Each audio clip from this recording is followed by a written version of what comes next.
باللہ من الشیطان الرجیم بسم اللہ الرحمن الرحیم الحمد للہ رب العالمین الصلاۃ والسلام علی اشرف الانبیاء والمرسلین وخاتم النبیین ابی القاسم محمد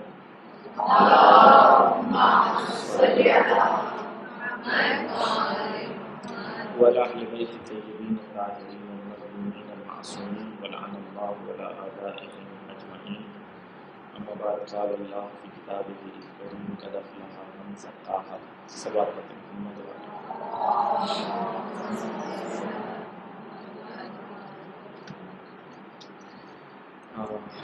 کل ہم لوگوں نے اپنی بات یہاں تک پہنچائی تھی. ہمارا ڈسکشن جو ہے یہاں تک پہنچا تھا کہ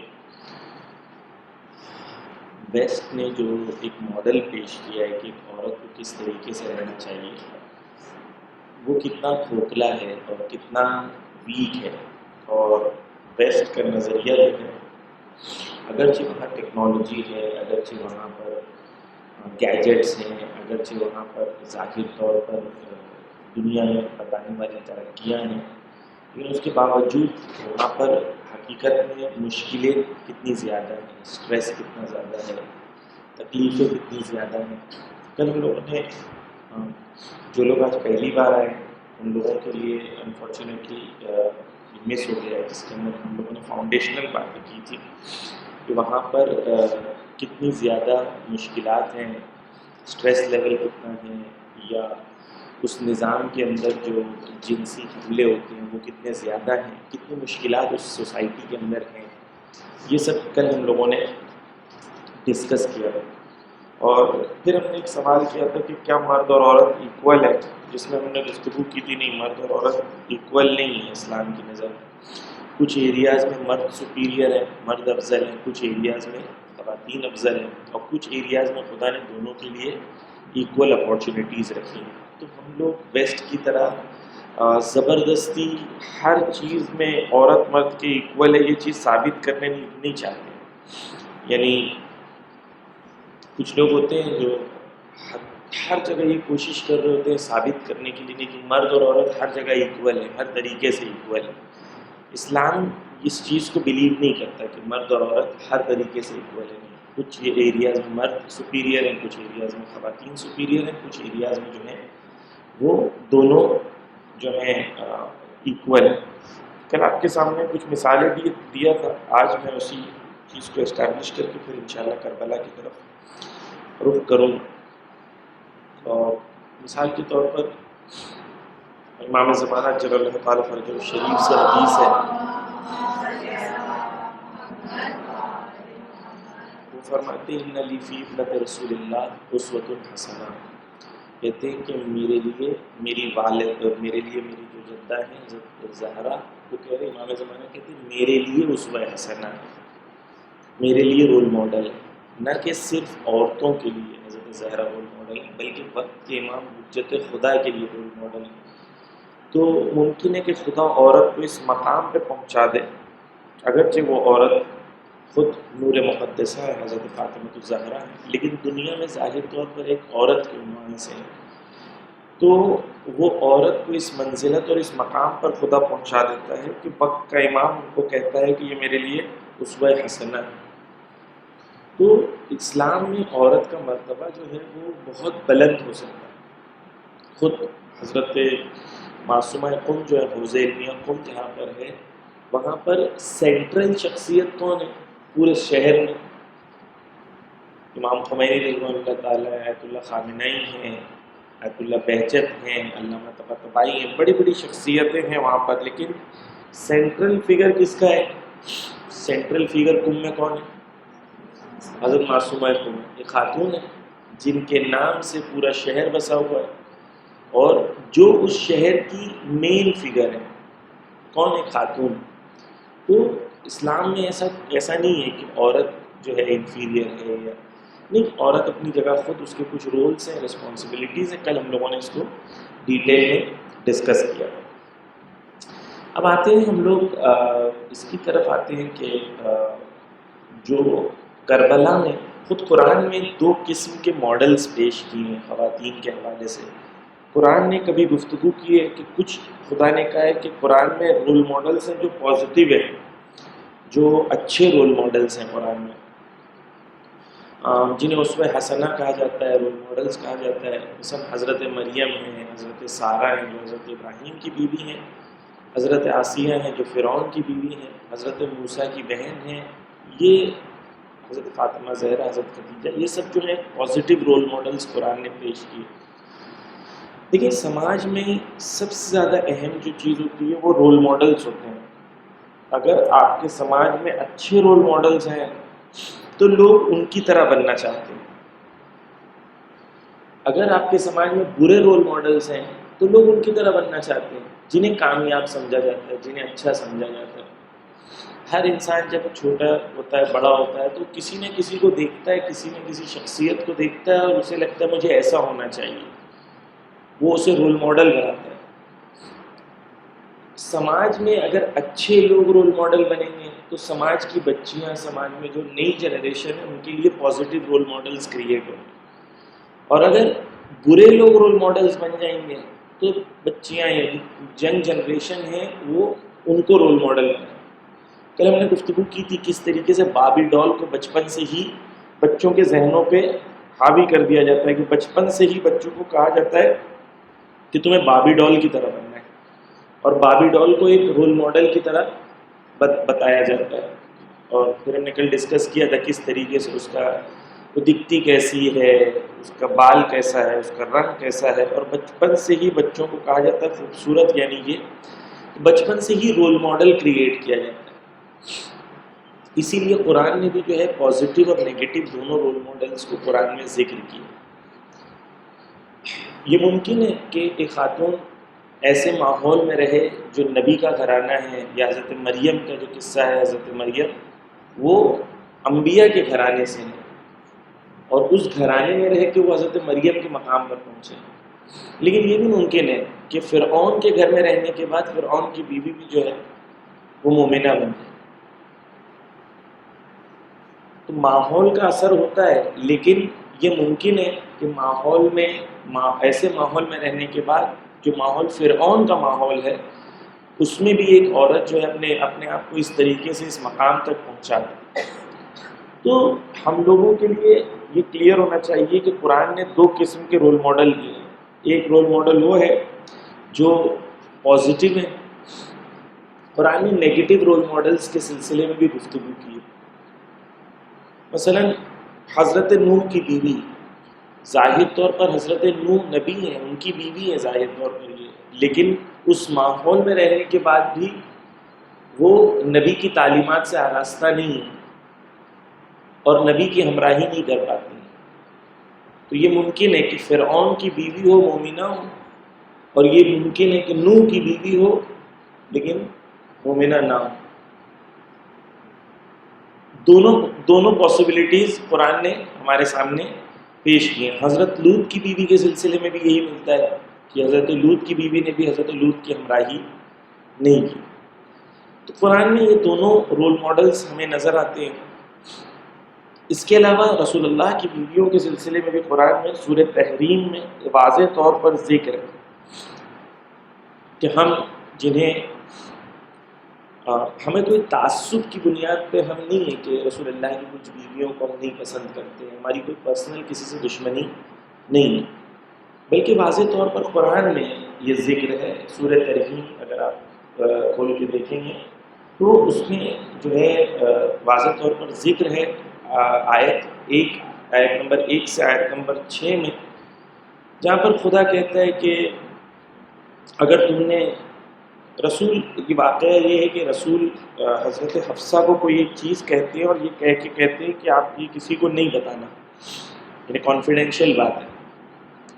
اور حضرت حفصہ جا کے حضرت عائشہ کو بتا دیتی ہیں کہ رسول نے مجھ سے یہ کہا ہے.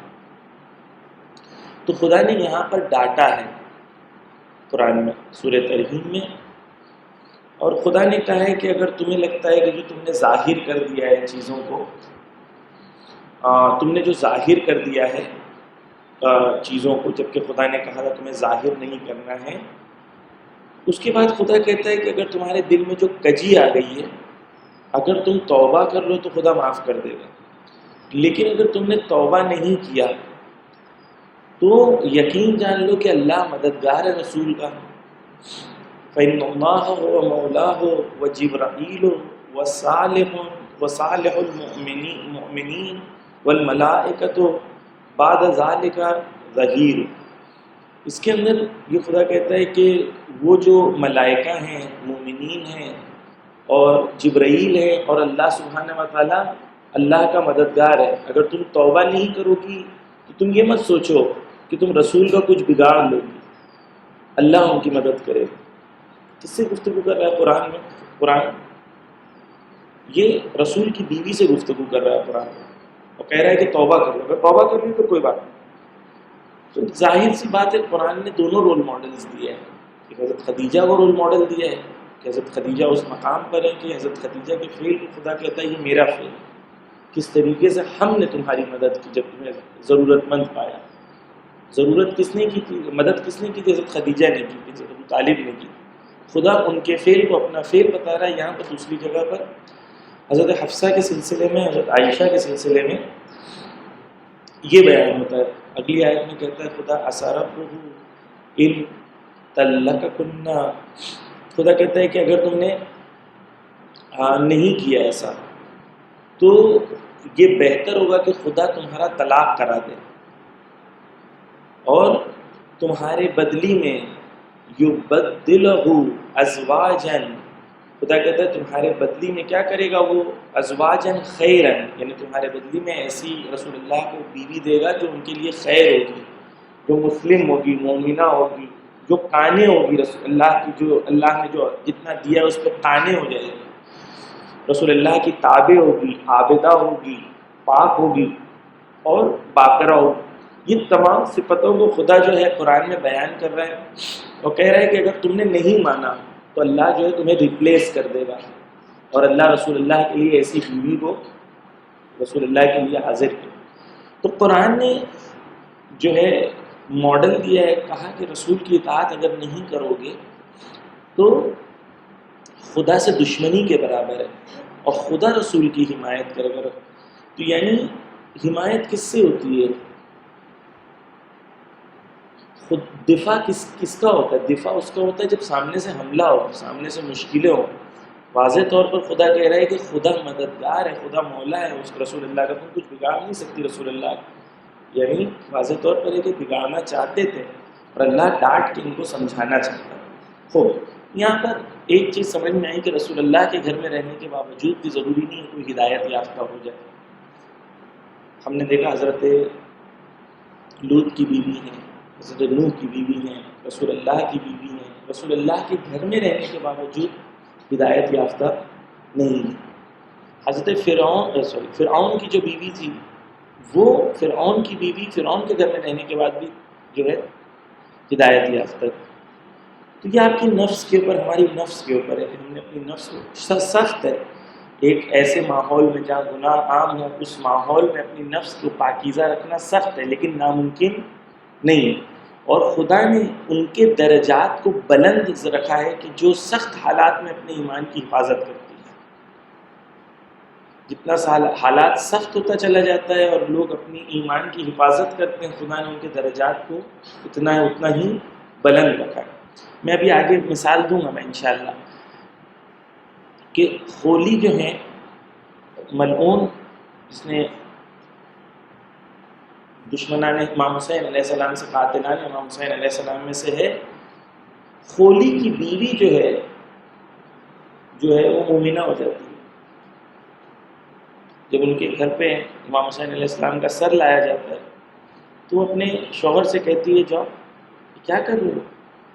نواسہ رسول ہے، حضرت فاطمہ زہرا کا بیٹا ہے، کیا کر رہی ہیں، کیا کر رہے ہیں؟ اور وہ انہیں جو ہے خولی کا ایڈریس حضرت مختار کو ان کی بیوی دیتی ہے۔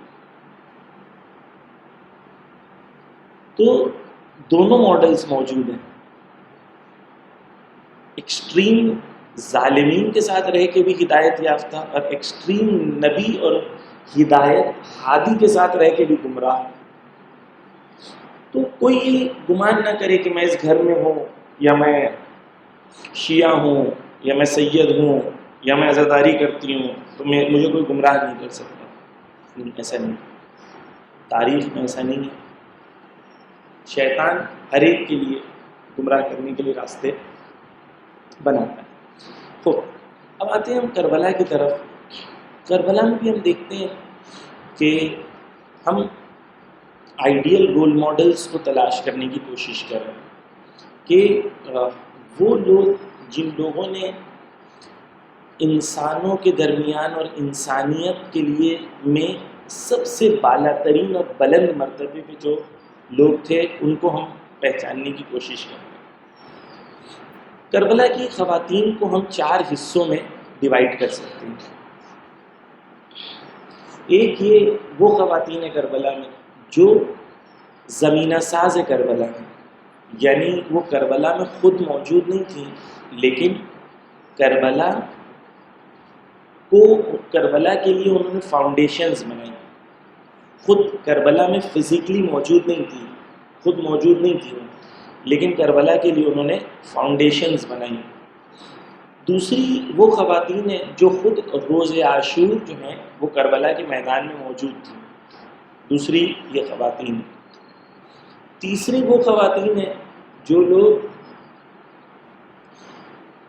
روز عاشور کے بعد سے لے کے تمام اسارت میں جب اہل بیت اور جو خواتین جو اسیر ہوئی تھیں، قیدی ہوئی تھیں، وہ پوری اسارت کے دوران امام حسین علیہ السلام کے مقصد میں اور ان کے مشن میں ساتھ میں تھیں. یہ تیسری قسم کی خواتین ہیں. چوتھی وہ خواتین ہیں جو اسارت کے بعد آج تک جنہوں نے مقصد کربلا اور کربلا کو زندہ رکھا ہے. 4 الگ الگ کیٹیگریز ہیں. تو چوتھی کیٹیگری جو ہے وہ بھی وہ خواتین ہیں جن کو کربلا میں گنا جاتا ہے. تو اگر آج بھی کوئی خاتون اپنے آپ کو اس مقام پر پہنچا دے کہ وہ مقصد کربلا سے متصل ہو جائے اور اپنے آپ کو کربلا سے جوڑ لے تو علماء کہتے ہیں کہ یہ بھی کربلا کے اندر شامل ہے.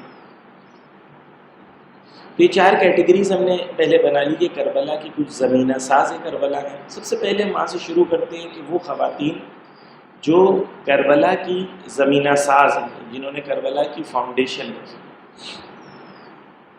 سب سے پہلے تو یہ کہ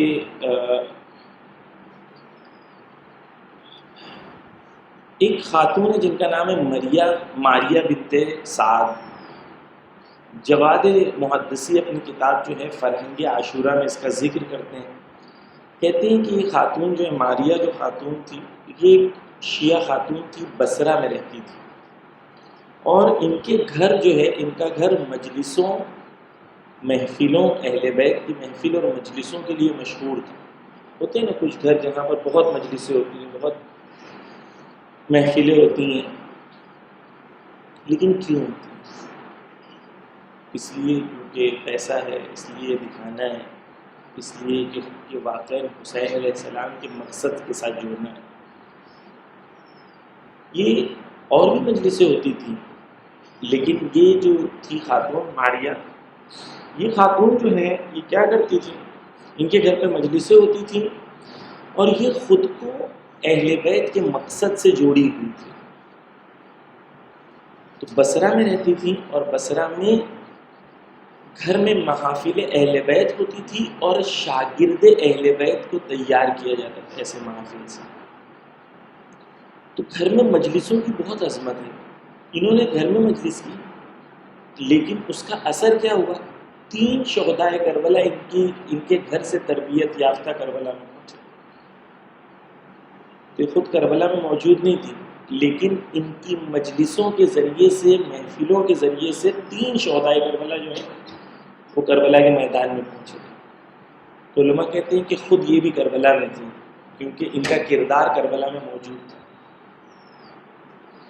تو ہماری مجلسیں کیوں ہیں؟ ہماری مجلسیں اس لیے ہیں کیونکہ ہم امام حسین علیہ السلام کے لیے شاگرد تیار کرنا چاہتے ہیں. ہم امام حسین علیہ السلام کے لیے، وقت کے امام کے لیے ہم ناصر و مددگار بنانا چاہتے ہیں. ہم دین حق کا دفاع کرنا چاہتے ہیں، باطل کی مخالفت کرنا چاہتے ہیں، اپنی نفس کو تیار کرنا چاہتے ہیں، ہم قربانی دینے کے جذبے کو زندہ کرنا چاہتے ہیں، وقت کے امام کے لیے ایثار کے جذبے کو زندہ کرنا چاہتے ہیں، صرف جنت چاہتے ہیں۔ امام حسین علیہ السلام نے مجلس کرا دی، بس ثواب مل گیا، کس نے کیا بانٹا کس نے کیا نہیں بانٹا، وہ گھر میں وہ برتن والی مجلس تھی تو یہ گھر میں مثلا کنڈے والی مجلس ہے تو اس کے یہاں وہ والی مجلس ہے، اس کے یہاں وہ والی مجلس ہے، ہم نے یہ والی مجلسیں کرائی ہیں، امام حسین والی مجلس کرائی ہے۔ ہم مجلس میں کتنا اہتمام اس بات پہ کرتے ہیں کہ جو ذاکرہ آنے والی ہیں یا جو عالم آنے والے ہیں وہ ہیں جو مقصد حسین کو بیان کریں گے۔ یہ ہماری مجلسوں کا معیار یہ ہوتا ہے کہ کتنی واہ واہ ہو گئی اور کتنا لوگوں نے نعرے لگا دیے اور کتنا لوگ خوش ہو گئے اور چلے گئے اور کتنی جنت کی سرٹیفکیٹ سب کو مل گئی۔ اگر ماریہ بنت سعد کی طرح اگر مجلسیں کرائیں گے تو کربلا والوں کے ساتھ ہمارا شمار ہوگا کہ ہم اپنی مجلسوں میں وہ نسل کی تربیت کریں جو وقت کے امام کے ناصر و مددگار ہیں۔ ایسی ایک مجلس ویسی 1000 مجلس پر بھاری ہو۔ حضرت زید کا زمانہ ہے، حضرت زید کے زمانے میں ایک شخص بہت مشہور تھا، اس کے گھر پہ بہت کھانا بنایا جاتا تھا اور بہت کھانا بانٹا جاتا تھا، مشہور تھا کہ اس کے گھر میں کہتے ہیں، عرب کلچر میں کہتے ہیں کہ ان کے گھر میں کبھی بھی راکھ جو ہے وہ ٹھنڈی نہیں ہوتی تھی۔ یعنی عرب کلچر میں اگر کوئی یہ کہا جائے کہ راکھ کسی کے گھر پہ ٹھنڈی نہیں ہوتی تھی، یعنی کیا؟ یعنی اتنا کوئلہ جلتا تھا، اتنا کھانا بنتا تھا کہ کبھی بھی ان کے یہاں دعوتیں ختم نہیں ہوتی تھیں۔ یعنی مشہور تھے وہ شخص۔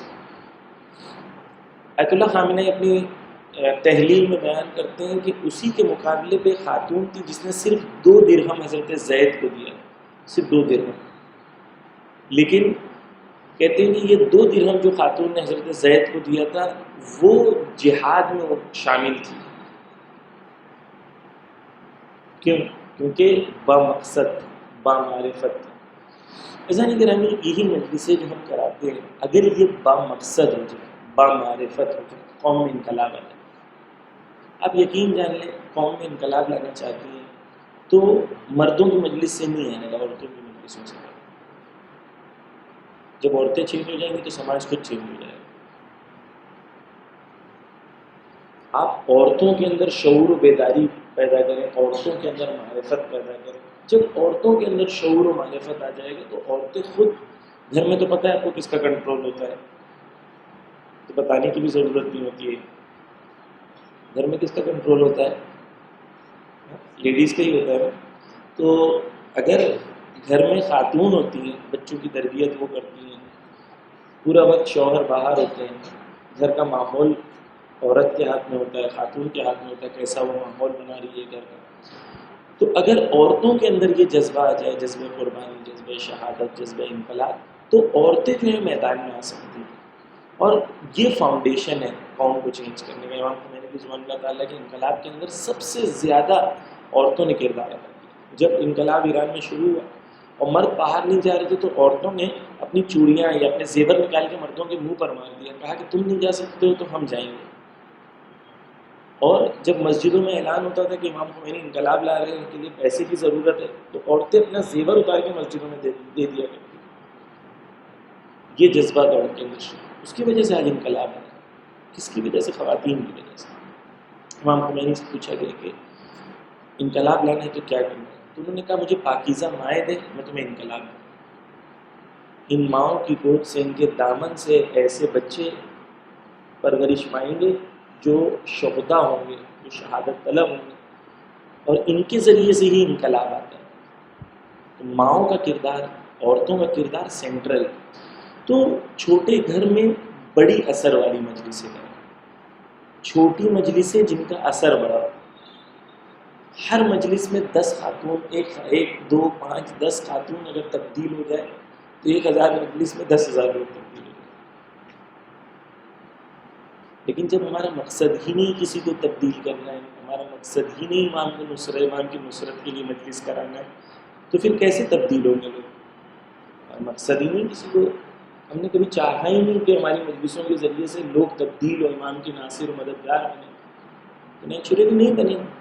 تو سب سے پہلی مثال زمین ساز کربلا کے اندر حضرت ماریہ بنت سعد کا، تو یہ ہمارے لیے واضح ہے. دوسری ایک خاتون جو ہے حضرت توآ، جن کا ذکر کیا جاتا ہے کہ یہ وہ عظیم خاتون ہے جنہوں نے حضرت مسلم کو پناہ دی تھی. حضرت مسلم کو جنہوں نے پناہ دی تھی، تو آپ جانتے ہیں واضح طور پر کہ حضرت مسلم کو جب پناہ دی گئی تھی تو سختیاں تھیں حضرت مسلم کے لیے، اور وہ ضعیفہ خاتون جو ہیں وہ تمام رزق جانتی تھی کہ میں اگر حضرت مسلم کو اپنے گھر میں پناہ دوں گی تو مجھے کیا رزق ہوگا، مجھے رزق ہو سکتے ہیں. اور وہ تمام رزق لینے کے بعد جانتے ہوئے کہ دشواریاں ہوں گی، مشکل ہوگی، لیکن اس کے باوجود وہ آمادہ تھی حق کا ساتھ دینے کی. حضرت توآ ایک دوسری خاتون ہے جو کربلا میں موجود نہیں ہے، لیکن علماء ان کو کہتے ہیں کہ نہیں، وہ کربلا کے اندر ہی تھی، کیونکہ وہ زمین ساز کربلا کے اندر تھی. ایک اور خاتون ہے جن کا نام دلہم ہے. یہ دلہم وہ خاتون ہے جنہوں نے حضرت زہیر کو جہنمی سے جنتی بنا دیا. حضرت زہیر، کل میں نے مجلس میں پڑھا تھا کہ جو تھے، آپ لوگ اگر تھے رات کو 9 بجے مجلس ہوگی چھوٹ امام باڑے میں، یہ نہیں تھے تو میں بھی پڑھ دیتا ہوں. حضرت زہیر کو جب دعوت ہوئی امام حسین علیہ السلام سے، تو حضرت زہیر کے ہاتھوں میں لقمہ موجود تھا. حضرت زہیر لقمے کو منہ میں نہیں ڈالا تھا، ایسے ہاتھوں میں رکھا ہوا تھا. حضرت زہیر کہتے ہیں کہ ایسا لگ رہا تھا کہ میرے سر پہ پرندہ بیٹھا ہوا ہے. عرب کہاوت ہے، یعنی بالکل موو نہیں کر پا رہے تھے حضرت، ان کو نہیں سمجھ میں آ رہا تھا میں کیا جواب دوں جب قاصد آیا. تو ان کی بیوی نے ان سے کہا، کیا کہا؟ ان کی بیوی نے کہا کہ سوچ رہے ہو، حضرت زہرا کی مطلب رسول اللہ کی بیٹی حضرت زہرا نے دعوت کی، ان کے بیٹے نے دعوت کی، اور تم ابھی سوچ رہے ہو؟ اٹھو اور جاؤ. یہ کیسے ہو سکتا ہے کہ آپ سوال وہ بلائیں اور رد کر دیں؟ انہوں نے سمجھانے کے لیے زہیر سے کہا کہ اگر تمہیں نہیں سمجھ میں آئے کہ وہ کیا کرنا چاہتے ہیں اور وہ آپ کو بلانا چاہتے ہیں، اگر آپ کو نہیں سمجھ میں آئے تو آپ نہ جانا، لیکن آپ مل کے تو آئیں. انہیں کنونس کرتی ہے کہ جا کے ملے زہیر کو. جانتی تھی کہ زہیر کون ہے. روایتوں میں لکھا ہے کہ زہیر جب گئے تو بہت سٹریس میں تھے، اضطراب میں تھے، اور جب پلٹ کے آئے زہیر تو بہت خوشحال تھے، چہرہ مسکراتا ہوا خوشحالی کے ساتھ زہیر واپس آئے. طلاق دینا چاہتے تھے. ان کو کہا کہ میں تمہیں آزاد کرنا چاہتا ہوں، میں شہید ہو رہا ہوں، میں شہید ہو جاؤں گا، لیکن میں چاہتا ہوں تمہیں آزاد کر دوں. تو یہ بہت ہی بابصیرت خاتون تھی. انہوں نے کہا کہ میں آپ سے ایک چیز چاہتی ہوں. کہا کیا چاہتی ہوں؟ کہا کہ روز قیامت حسین کے جد رسول خدا صلی اللہ علیہ وآلہ وسلم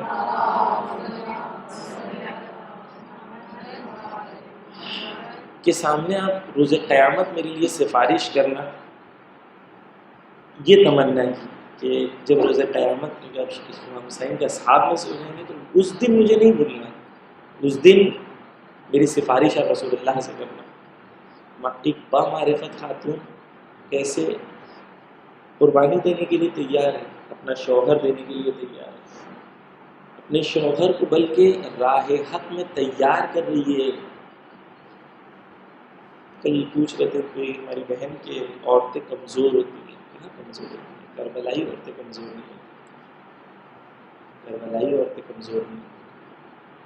وہ اپنے شوہر کو کہہ رہی ہیں جائیں خدا کی راہ میں قربانی.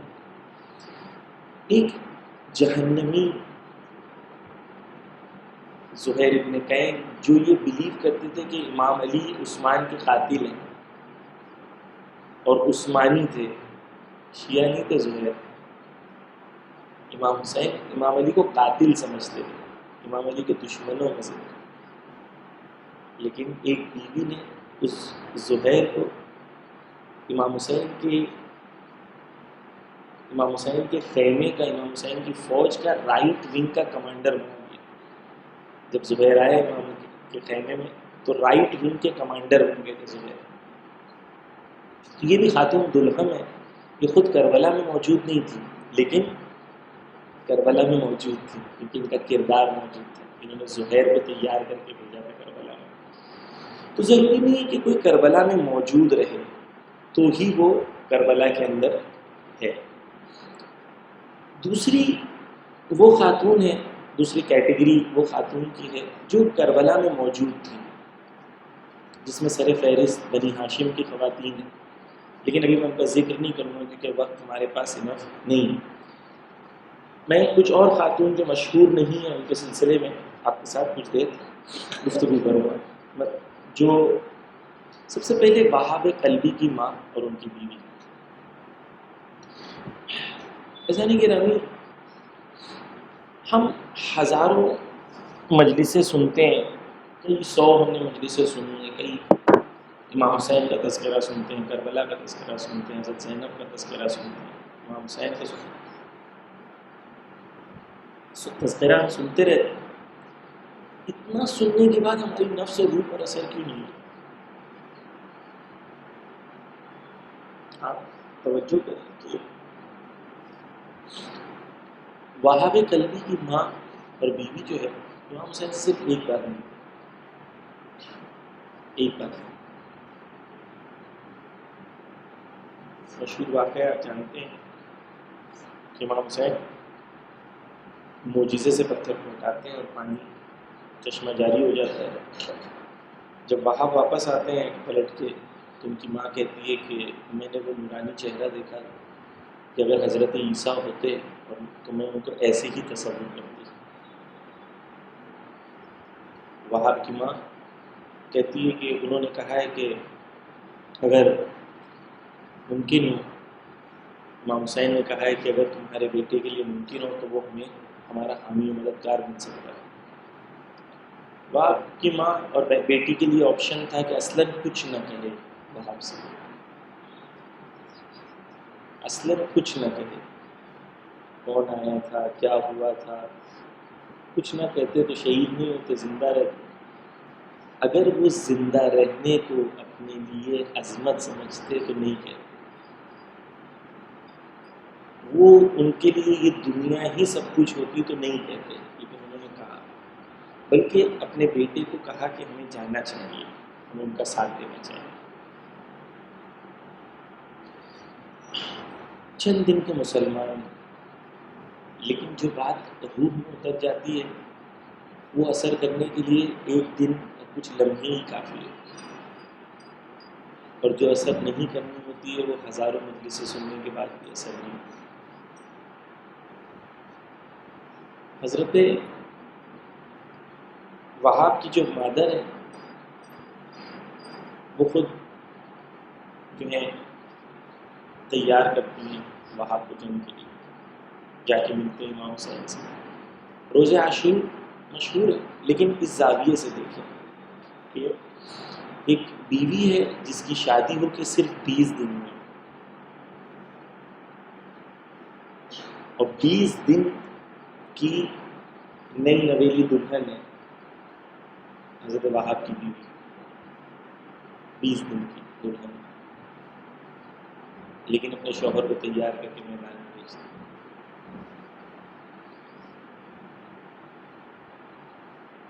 یہ کربلا کی خاتون جب پہچان جاتی ہیں کہ امام حسین ہے، امام حسین کا مقصد ہے، دین خدا ہے، قربانیاں ہیں، حق ہے، باطل ہے، تو ایک لمحے کے لیے پیچھے نہیں ہٹتی۔ کربلا کو رسم کی طرح نہ منائیں، کربلا کو اپنے وجود میں لے کے آ جائیں تاکہ ہمارا وجود کربلائی بن جائے۔ جب ہمارا وجود کربلائی بن جاتا ہے تو ہم کسی سے نہیں ڈرتے سوائے خدا۔ مشہور ہے کہ جب ان کی شہادت ہوتی ہے تو ایک روایت کے مطابق حضرت وہاب کی شہادت کے بعد ان کی بیوی حملہ کرتی ہے اور ان کی بیوی کی بھی وہیں پر شہادت ہو جاتی ہے۔ تو یہ زوج اور شوہر جو ہیں یہ دونوں جو ہیں بیوی شوہر دونوں اسی وقت جنت ان کی روح پرواز کر جاتی ہے۔ ان کا سر جب پھینکا جاتا ہے حضرت وہاب کی ماں سر کو اٹھا کے دوبارہ پلٹا دیتی ہے، لیکن خدا کی راہ میں جو دیتے ہیں وہ واپس نہیں دیتے۔ سوچیں یہ عظمت کتنے دن کے مسلمان ہیں، لیکن یہی جذبہ ہزاروں مجلسیں سننے کے بعد ہمارے دلوں میں نہیں آتا، کیونکہ ہم نے کربلا کو صرف جنت کے لیے لیا۔ ہم امام حسین علیہ السلام کی مجلس کراتے ہیں کہ ہمیں ثواب مل جائے اور جنت مل جائے۔ ہم نے کبھی نہیں چاہا کہ ہم بھی اصحاب کربلا کی طرح اپنے آپ کو اس کیٹیگری میں پہنچانے کی کوشش کریں کہ ہم بھی خدا کے دین میں اسی طریقے سے قربانی دیں جس طریقے سے وہاب نے دیا یا وہاب کی مادر نے دیا. ہم نے اپنے آپ کو تیار نہیں کیا، نہ چاہتے. اگر ہم چاہتے ہی نہیں ہیں تو ہم پہنچیں گے نہیں. اگر میں نے ارادہ ہی نہیں کیا تو میں پہنچوں گا ہی نہیں جہاں میں نے ارادہ ہی نہیں کیا. لیکن ہو سکتا ہے کہ یہی مجلسوں کا اثر یہ ہو کہ ہم اپنے آپ کو اس طریقے سے آمادہ کریں. ایک اور کمسن ہے، کمسن شہید ہیں عمر ابن جنادہ. یہ چھوٹے کمسن ہیں، 11 سال کی عمر ہے، کربلا میں شہید ہوتے ہیں. عمر ابن جنادہ کے والد جو ہیں عمر، وہ شہید ہو جاتے ہیں. جنادہ جو ہیں وہ شہید ہو جاتے ہیں. امام حسین علیہ السلام کہتے ہیں کہ تمہارے والد شہید ہو گئے، تمہاری ماں کے لیے اتنا غم کافی ہے، تم پلٹ گئے. عمر کہتے ہیں کہ میری ماں نے، میں 11 سال کا بچہ جوان ہم سے 11 سال کا بچہ ہے، اور ماں کہتی ہے کہ میں نے خود اسے تیار کر کے بھیجا ہے جنگ کے لیے، حسین پر قربان کرنے. کیوں؟ کیونکہ خدا قرآن میں کہتا ہے کہ جب تک تم ایمان کا مزہ نہیں چکھ سکتے، جب تک تم وہ خدا کی راہ میں نہ دو تو تم جس سے تم سب سے زیادہ محبت کرتے. 11 سال کا بچہ ہے، خود تیار کر کے بھیجا. عزیزان گرامی، یہ ایک اصحاب کی ماں ہے. سوچے حضرت قاسم کی ماں کیا مرتبہ. حضرت قاسم جب میدان میں آتے ہیں اور جب انہیں تیر و تلوار لگتے ہیں، حضرت قاسم کیا کہتے ہیں؟ اپنی نفس سے کہتے ہیں نفس تو تیار ہو جائے، یہی وہ موقع ہے جو اب تجھے رسول اللہ کی، مولا کائنات کی، حضرت فاطمہ زہرا کی زیارت کرنی ہے. یہ اپنے آپ کو اس منزلت پر دیکھ رہے ہیں جہاں پر انسانوں میں خدا نے سب سے بہتر، سب سے اعلیٰ ترین درجہ رکھا ہے. میں یہ سمجھانا چاہ رہا ہوں کہ ہم نے جس طریقے سے کربلا منائی ہے وہ اور ہے، ان لوگوں نے جس طریقے سے کربلا منائی ہے وہ اور ہے. عمر بن جنادہ کو ان کی ماں تیار کر کے بھیج رہی. کیوں تیار کر رہی ہے؟ امام حسین کہہ رہے کافی ہے تمہارا شوہر شہید ہو گیا. وہ چاہ رہی ہیں کہ میرا نذرانہ خدا کی بارگاہ میں قبول، اور میں اسے خدا کی بارگاہ میں دوں جس سے میں سب سے زیادہ محبت کرتی ہوں. کربلا دیکھنے کا رخ، کربلا دیکھنے کا نظریہ جو ہے بہت فرق ہے ان کے درمیان اور ہمارے درمیان. عزیزان گرامی، ہمارے ایک دوست نائجیریا میں تھے جب یہ شہید شیخ زکزکی کے 4 بیٹے ایک ساتھ شہید ہوئے. اب سوچیں، ان کے 8 بیٹے تھے، اب غالباً وہ 8 بیٹوں میں سے صرف ایک بیٹا زندہ ہے، باقی سب کو شہید کر دیا. اس ماں کے بارے میں سوچیں. ہمیں کیا لگتا ہے وہ ماں کتنی مجبور ہوگی، کتنی مظلوم ہوگی. لیکن یہ نئے شیعہ ہیں، ابھی 10-20 سال ہوا ہے، انہوں نے 200 سال سے علم نہیں نکالا ہے ہماری طرح. میں تو افتخار ہی ہے کہ یہ علم 250 سال پرانا ہے، یہ 300 سال پرانا ہے، یہ 150 سال پرانا ہے. یہ ابھی بھی مسلمان ہیں. جب ان کے 4 بچوں کے لاشیں آئے تھے تو شیخ زکزکی کی زوجہ نے کہا ہرگز کوئی روئے گا نہیں. ماں کہا ہرگز کوئی روئے گا نہیں، میرے بیٹے خدا کی راہ میں شہید. اور 4 بچوں کے لاشیں قریب میں لیٹے ہوئے تھے. 4 بچے، ان کے لاشیں. رات بھر یہ خاتون بیٹھ کے لاشوں کے سرانے قرآن پڑھی. یہ ہمارے دوست جو خود وہاں ڈاکیومنٹری بنانے گئے تھے یوم قدس کی، انہوں نے خود بیان کی. کیوں؟ کیونکہ ان لوگوں نے یہ سمجھا ہے کہ وہ حسین ابن علی جو ہیں جنہوں نے شہادتیں دی، وہ حسین ابن علی جو حق اور باطل کے لیے جنہوں نے راستے کو فراہم کیا، ہم بھی آج کی کربلا میں. یہ 4 بچے میں نے زینب کبریٰ کو دیے. حرم میں حضرت زینب پر جب حملہ ہوا، ہم میں سے کوئی بھی آمادہ نہیں. ہندوستان پاکستان میں ہم سب دعائیں کرا رہے تھے، یا اللہ زیارت کے لیے راستے فراہم کر دے، الہی آمین. یا اللہ زیارت کے لیے راستوں کو کھول دے، الہی آمین.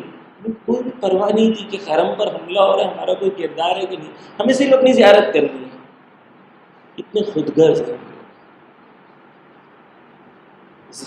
اسی طریقے کی حضرت زینب ادھر موجود ہے، ان پر حملہ ہو رہا ہے، ہم کہتے ہیں یا اللہ وہ خدا تو اس کو بچا لے تاکہ میں حضرت زینب کو جا کے زیارت کر کے آ جاؤں. ایسے ہی تھا نا. کیوں ہم نے کربلا کو ایک الگ نظریے سے دیکھا، ان لوگوں نے الگ نظریے سے دیکھا. جب تک ہم اس نظریے کو، کربلائی دیدگاہ کو، کربلائی اینک کو اپنی آنکھوں پہ نہیں لگائیں گے، ہم اس مادی اور دنیائی نگاہوں سے صرف ہم کربلا کو دیکھیں گے، پھر وہ ہماری وجود اور ہماری روح پر اس کا اثر نہیں ہوگا. اگر ہم چاہتے ہیں وجود پر اور روح پر اثر ہو تو کربلا کو الگ دیدگاہ سے دیکھنا ہوگا. کربلا میں 11 ایسے شہید ہیں جن کی مائیں کربلا میں موجود تھیں. 11 شہید جن کی مائیں کربلا میں موجود تھی، اپنی آنکھوں کے سامنے اپنے بیٹے کو انہوں نے شہید ہوتا ہوا دیکھا اور افتخار کیا.